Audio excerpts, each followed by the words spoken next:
narinig nga ni Danaya ang tinig ni Adamus at ito ay kanyang pinuntahan.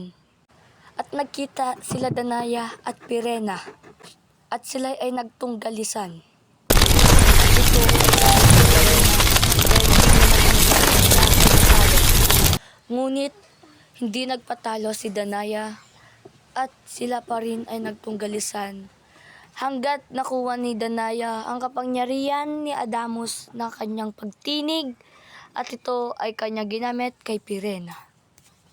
At hindi kinayanan ni Pirena ang tinig ni Danaya at si Pirena ay natumba. Ngunit ayaw pa rin niya magpatalo. Bigla naman sumugod si Danaya at di siya nagtagumpay sa kanyang suntok. At siya ay napagbigyang matalo, ngunit di pa rin siya magpapatalo. At ito nga ay nag-isipan nilang mag-away na mag-away hanggat sa lumala ito. At nainis naman si Pirena dahil ayaw pa rin magpatalo ni Danaya. At ngunit natalo ni Danaya at si Pirena. At ito nga, natumba si Danaya at sinabi niyang isang mahinang nilalang si Pirena.